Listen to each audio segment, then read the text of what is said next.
মধ্যপ্রাচ্যের আকাশে আবারও যুদ্ধের আগুন। গভীর রাতে ইসরায়েলকে লক্ষ্য করে দফায় দফায় ক্ষেপণাস্ত্র ছুড়েছে ইরান। 1 ঘন্টার ব্যবধানে অন্তত 3 দফা হামলা হয়।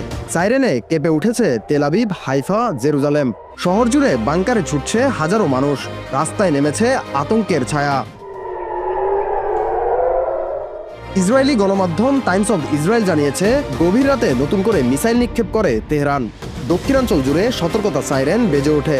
বাসিন্দারা ছুটে যান আশ্রয় কেন্দ্রে।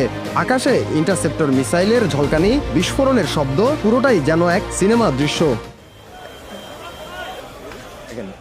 এদিকে ইরানের বিপ্লবী গার্ড বাহিনী দাবি করছে, পারস্য উপসাগরে অবস্থানরত মার্কিন রণতরী ইউএসএস আব্রাহাম লিঙ্কনকে লক্ষ্য করেও হামলা চালানো হয়।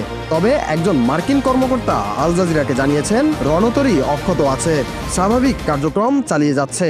কিন্তু তারাও কোনো দৃশ্যমান প্রমাণ প্রকাশ করতে পারেনি। ফলে প্রশ্ন থেকেই যাচ্ছে। মধ্যপ্রাচ্যে উত্তেজনার আগুন দাউ দাউ করে জ্বলছে। ইরানের সর্বোচ্চ নেতা আয়াতুল্লাহ খামেনির হত্যার প্রতিশোধ নেওয়ার ঘোষণা ঘিরেই এই সংঘাতের বিস্তার। তেহরান স্পষ্ট জানিয়েছে, শুধু ইসরায়েল নয়, মধ্যপ্রাচ্যে থাকা মার্কিন ঘাঁটিগুলোও তাদের লক্ষ্যবস্তু। Qatar, Bahrain, Jordan, Oman, Kuwait, Saudi Arabia এবং সংযুক্ত আরব আমিরাত, এই দেশগুলোর একাধিক বিমানবন্দর, আবাসিক ভবন ও হোটেল ক্ষতিগ্রস্ত হওয়ার খবর মিলেছে। হতাহতের তালিকায় রয়েছেন কয়েকজন মার্কিন সেনাও। যদিও প্রত্যেক দেশের পক্ষ থেকে বিস্তারিত আনুষ্ঠানিক বিবৃতি এখনও স্পষ্ট নয়। ইসরায়েলের ভেতরেও আঘাত কম আসেনি। তেল আবিবে একটি ক্ষেপণাস্ত্র সরাসরি আঘাত এনেছে বলে স্থানীয় সূত্র জানিয়েছে। হাইফা ও জেরুজালেমেও বিস্ফোরণের খবর পাওয়া গেছে। ইসরায়েলি প্রতিরক্ষা বাহিনী আইডিএফ আকাশ প্রতিরক্ষা ব্যবস্থা সক্রিয় রাখলেও সব ক্ষেপণাস্ত্র প্রতিহত করা গেছে কিনা তা নিশ্চিত করা যায়নি। অন্যদিকে সীমান্তবর্তী একটি রেজিমেন্টের সদর দপ্তরে ইসরায়েলি হামলায় 40 জন ইরানি সেনা নিহত হয়েছেন বলে দাবি উঠেছে। সেই ঘটনার পরই প্রতিশোধের আগুন যেন আরও তীব্র হয়ে ওঠে। তেহরান থেকে একের পর এক মিসাইল ছোড়া শুরু হয়। ইরানের অভ্যন্তরে প্রতিশোধের আবেগ এখন তুঙ্গে। পবিত্র জামকারান মসজিদে উত্তোলন করা হয় লাল পতাকা, যা প্রতিশোধের প্রতীক হিসেবেই পরিচিত। এই পতাকা ওঠা মানেই যুদ্ধের ঘোষণা। রক্তের বদলা এবার নেওয়া হবে।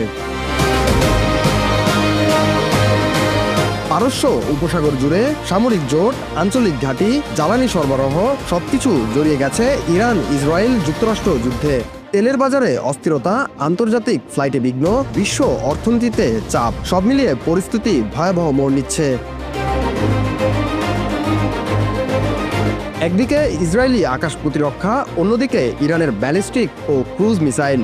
দুই পক্ষই শক্তি প্রদর্শনে পিছু হটছে না। প্রতিটি বিস্ফোরণ যেন আরেকটি পাল্টা আঘাতের আভাস।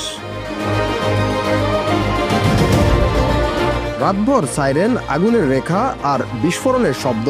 মধ্যপ্রাচ্য যেন আরেকটি সংঘাতের দ্বারপ্রান্তে দাঁড়িয়ে। খামেনির রক্তের বদলা নেওয়ার শপথে অটল তেহরান, আর নিজেদের নিরাপত্তা নিশ্চিত করতে দৃঢ় তেল আবিব। এই আগুন কোথায় গিয়ে থামবে তা এখনও অনিশ্চিত। তবে স্পষ্ট, পরিস্থিতি ভয়াবহভাবে ধীরে ধীরে বিশ্বযুদ্ধে মোড় নিচ্ছে।